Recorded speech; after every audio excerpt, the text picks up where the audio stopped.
Here Jesus, U het die brood gebreek, eens by die meer. Breek nou die lewensbrood, vir my ook, Heer.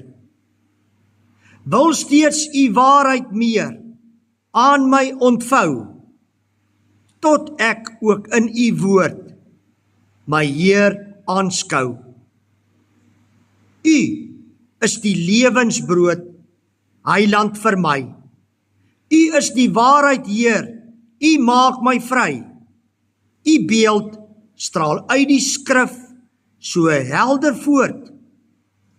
U soek ek, Heer, U self, o lewend woord. Amen. Ons hoef nie ver te soek nie. Ons hoef die Here Jesus nie daar buite te soek nie. Hy's daar buite ook, maar hy's op 'n baie besondere manier vanoggend hier by ons in hierdie erediens. Deur sy woord en deur die tekens van die nagmaal. En hy's bly elkeen van julle is hier. En hy's bly oor elkeen wat aanlyn ingeskakel is. Hy groet vir jou persoonlik. En hy beloof vir jou sy genade en sy barmhartigheid en sy vrede. Na so 'n seëngroet wil ons nie anders nie as om die Here te loof en te prys. Spesifiek ons Here Jesus. Ons doen dit in die woorde van lied 215, al 15 verse, besing die lof van Jesus saam.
Kom ons buig die hoofde en dan bid ons saam. Hemelvader,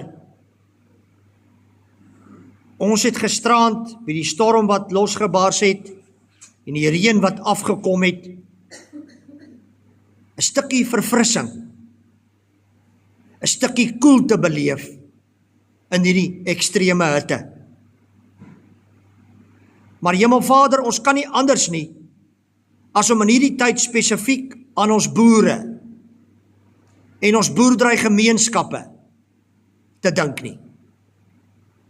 Alhoewel ons reën gekry het en daar sekere dele van die land is wat wel reën kry, is daar baie boerderygemeenskappe wat styer onder 'n vernietigende droogte. Wat smag na reën, na die reën wat ons gisterand beleef het. Ag Here, wees hulle asseblief genadig. Open asseblief die hemele, sodat daar milderlik reën sal val, waar dit so dringend nodig is.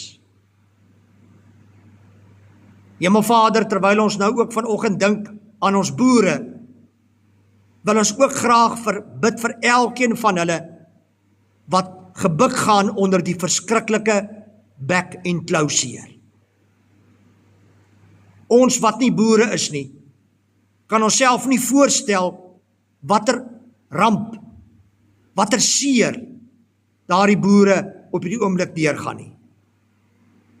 Hemelse Vader, ons bid vir hulle vir krag, vir alles wat hulle moet trotseer.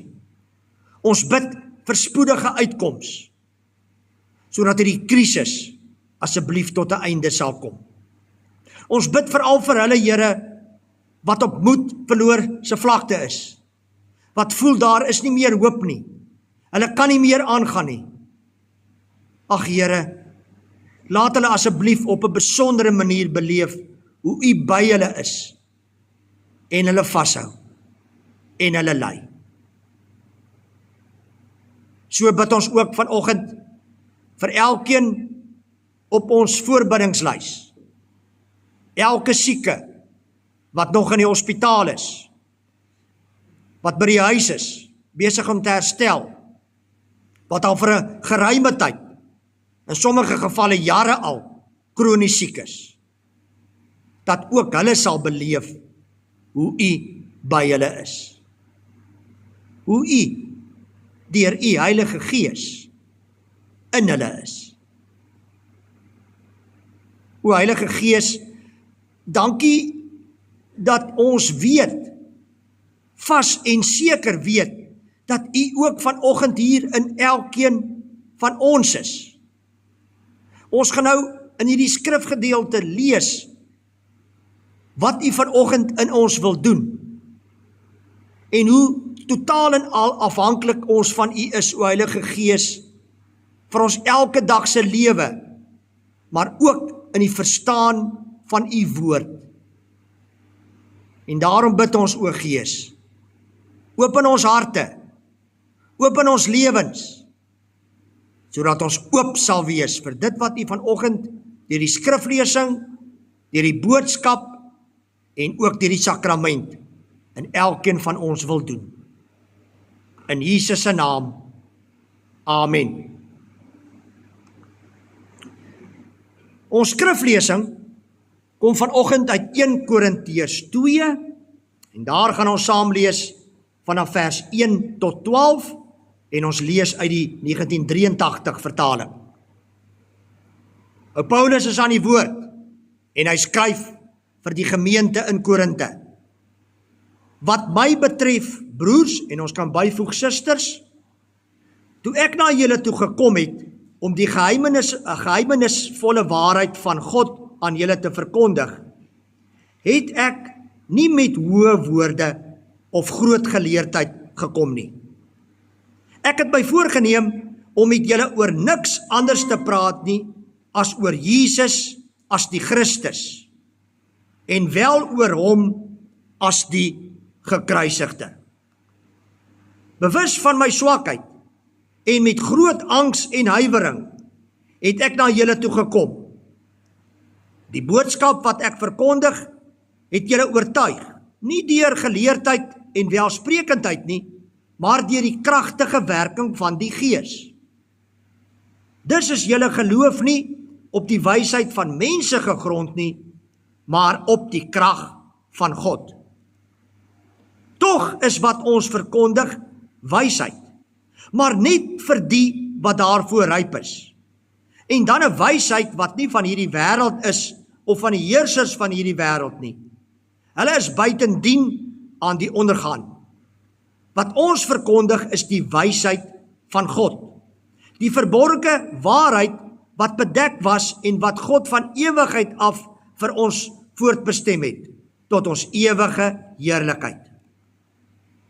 Nie een van die heersers van hierdie wêreld het hierdie wysheid geken nie. As hulle dit geken het, sou hulle nie die Here van die heerlikheid gekruisig het nie. Maar soos daar geskrywe staan, wat die oog nie gesien en die oor nie gehoor het nie, en wat in die hart van die mens nie opgekom het nie, dit het God gereed gemaak vir die wat hom liefhet. Aan ons dan het God dit deur die Gees bekend gemaak, want die Gees deursoek alle dinge, ook die diepste geheimenisse van God. Watter mens ken die verborgde dinge van 'n mens, behalwe die gees van die mens wat in hom is?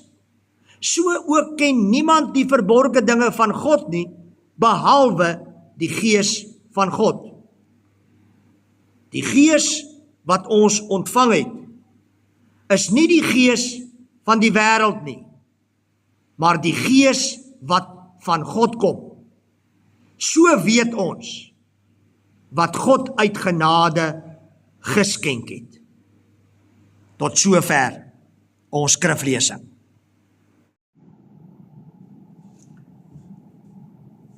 Vanoggend tydens die boodskap, die eerste deel van die boodskap nie opgeneem nie, so ek gee graag vir julle nou hier die eerste gedeelte van die boodskap, en dan kyk julle verder na die res van die boodskap op die opname vanuit die erediens.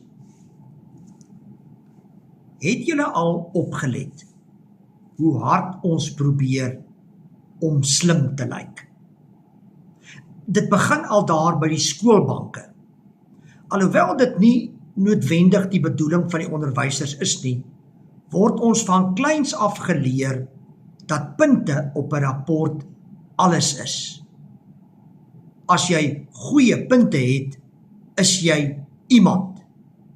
Naarmate ons ouer word, kom ons agter, as jy slim kan saamgesels, as jy die regte woorde kan gebruik, dan word jy raak gesien. Ons dink dat as ons net genoeg weet, as ons net slim genoeg is, ons die lewe kan baas raak. Dit speel ook in ons geloof af. Ons wil 'n God hê wat ons kan verduidelik. Ons soek redes, ons soek bewyse vir hom. Ons wil hom kan uiteensit. Ons soek 'n geloof wat ons met ons verstand kan uitredeneer en bewys. Iets wat natuurlik heeltemal onmoontlik is, want daar is 'n onoorbrigbare kloof tussen ons klein verstandjies en die oneindige heerlikheid van God. Ons dink ons is slim, maar voor die God wat die sterrestelsels met sy vingers geteken het, is ons soos kinders wat met modderkoekies speel. Ons probeer om God te verstaan, sodat ons hom kan hanteer. Maar God laat hom nie hanteer nie.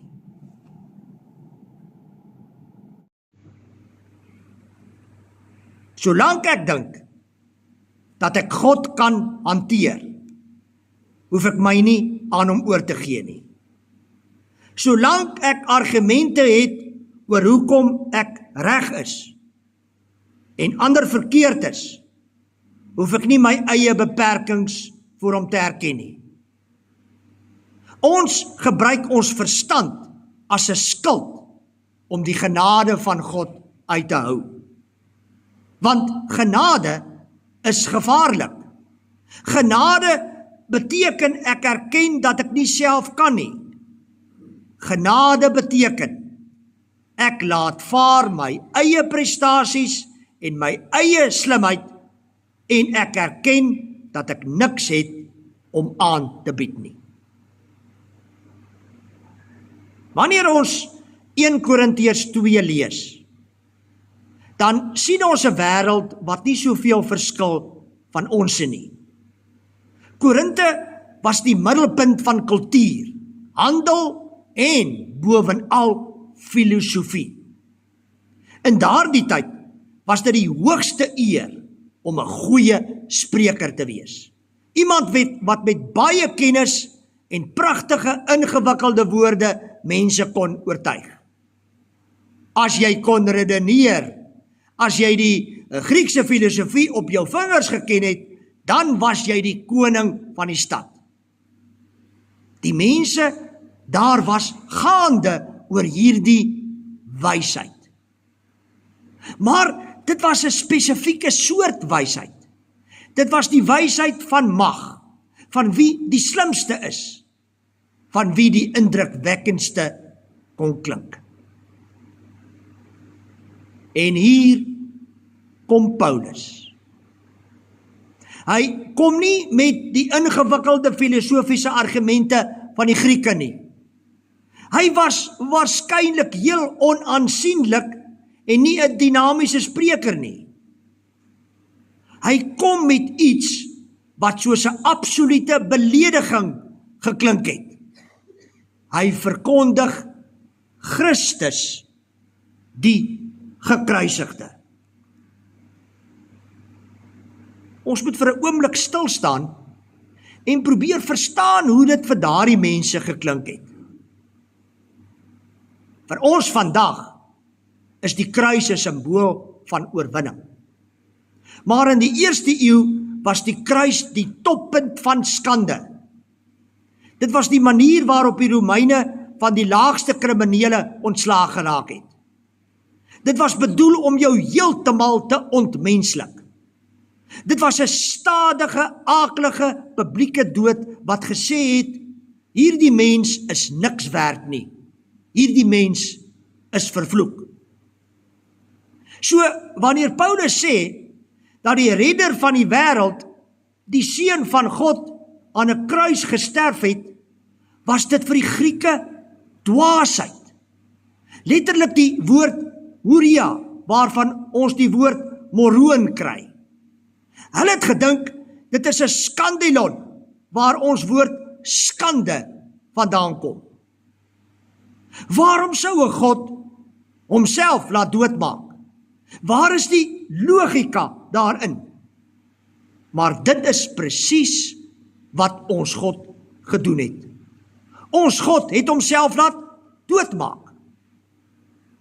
Deur sy eie skepsels. Daar is geen menslike logika daarin nie. Dit is God se logika. Dit is sy kruis. Die kruis is God se antwoord op ons sogenaamde slimheid. Terwyl ons probeer om onsself op te tel deur ons eie slimheid, het God afgebuig in die persoon van Jesus Christus. Hy het sy koninklike titels, sy regte, sy mag en sy heerlikheid neergelê. Hy het homself leeg gemaak, soos die Bybel sê. Hy het die pad van die meeste skande, die pad van die kruis gekies. Sy disippels het weggehardloop. Sy vyande het gelag. Hy het gesterf tussen 2 rowers.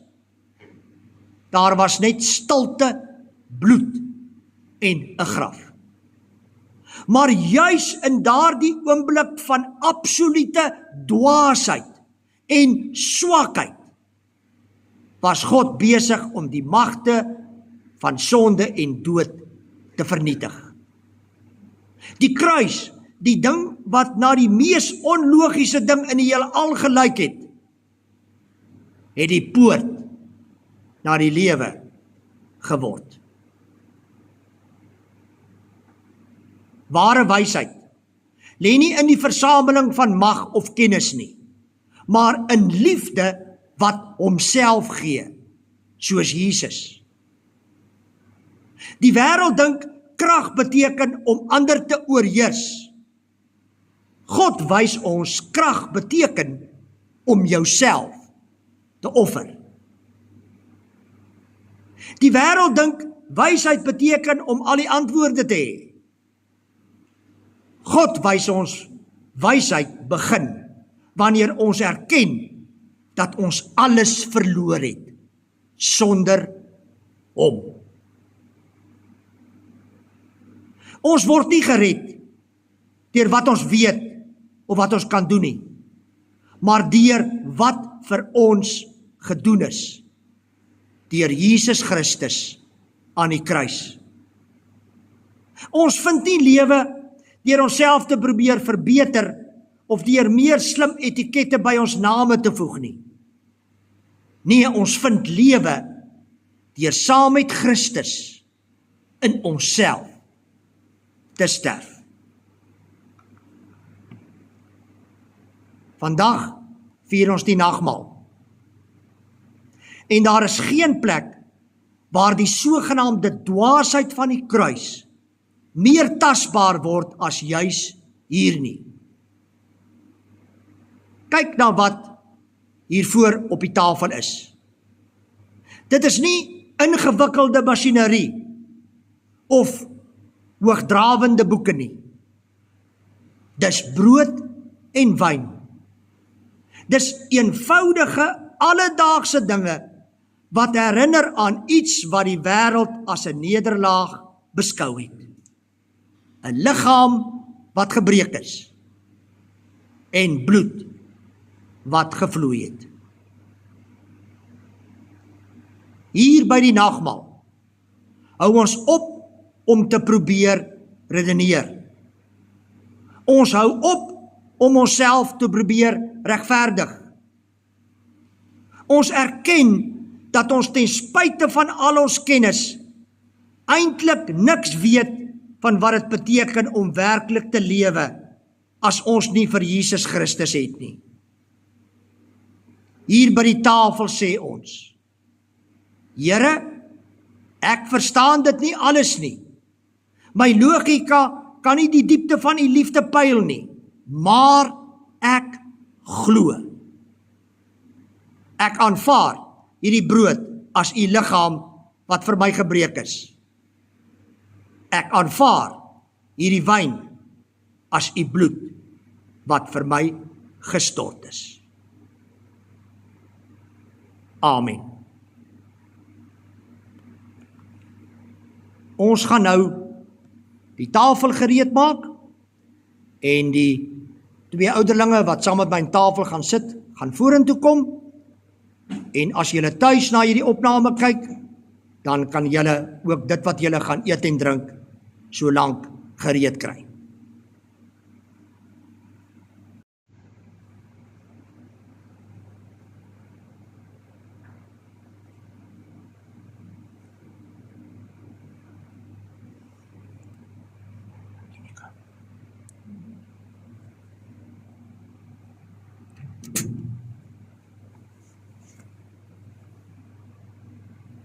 Kom ons buig die hoofde vir die tafelgebed.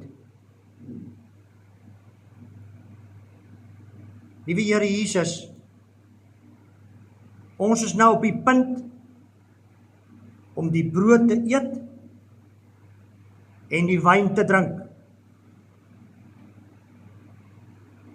U het vanoggend vir ons gesê, ware wysheid is om u te ken, in u te glo en onder u leiding te leef. Ware wysheid is net in u, die gekruisigde Here. Vul ons vanoggend asseblief, wanneer ons hierdie brood eet en hierdie wyn drink, met u goddelike wysheid, sodat ons ietsie sal verstaan ietsie sal beleef van wie U is en wat U opgeoffer het en wat U gedoen het vir elkeen van ons deur U liggaam wat gebreek is en U bloed wat gevloei het en uiteindelik deur U sterwe. In Jesus se naam, amen.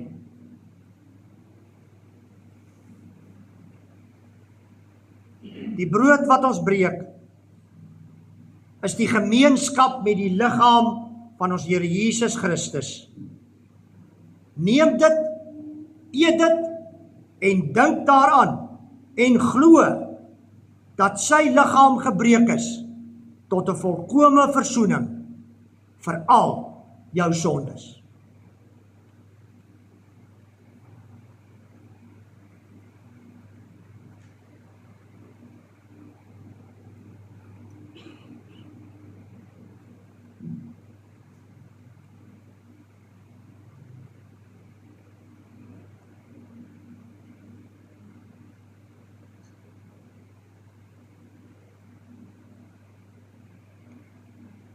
Die beker van danksegging is die gemeenskap met die bloed van ons Here Jesus Christus.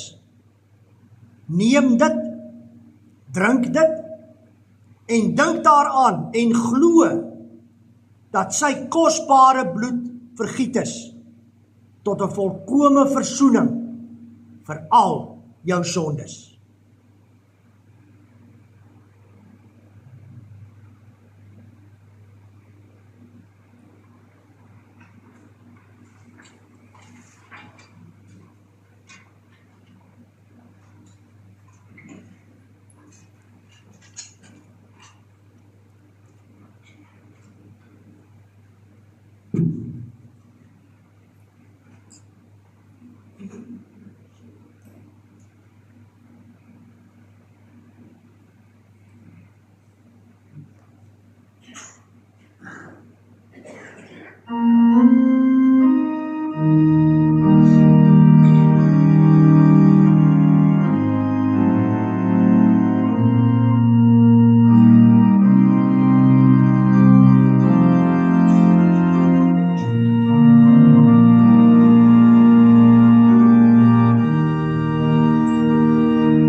nou kan ons nagmaalviering afsluit met 'n dankgebed. Kom ons buig die hoofde.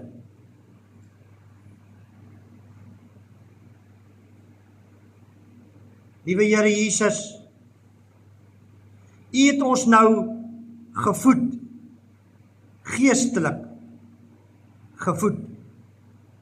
U het ons nou gevul met U self. U het vir ons geestelike, volmaakte, goddelike wysheid gegee.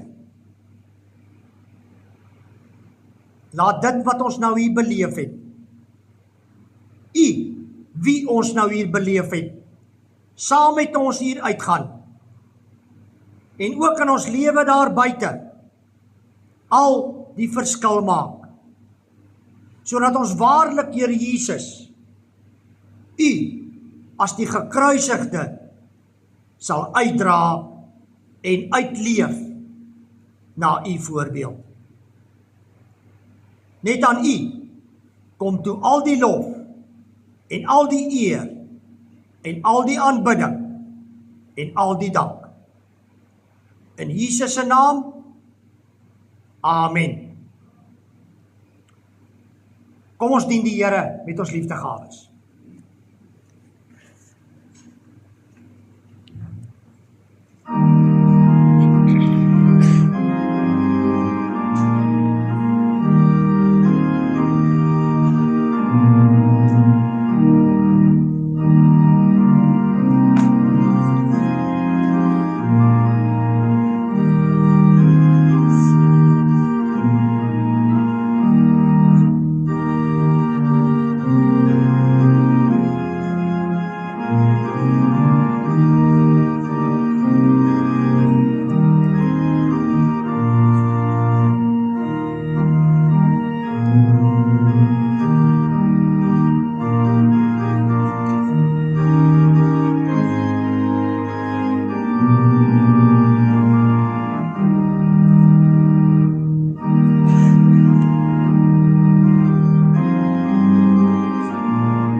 Baie dankie diakens vir al julle harde werk ook vanoggend.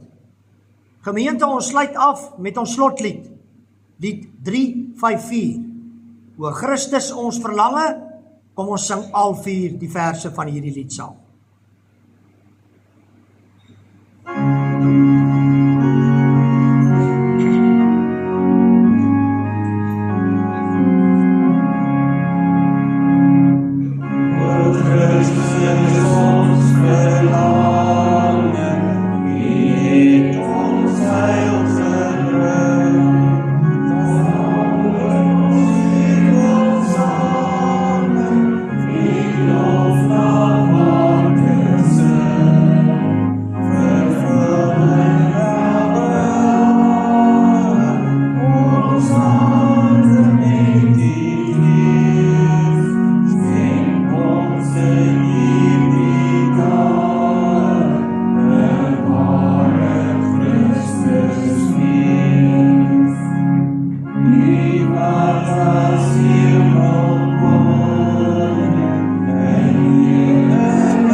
Ons Here Jesus Christus, die gekruisigde, die wysheid van God, sal julle seën en julle beskerm.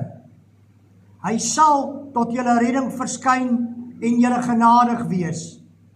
Hy sal julle gebede verhoor en aan julle sy vrede gee.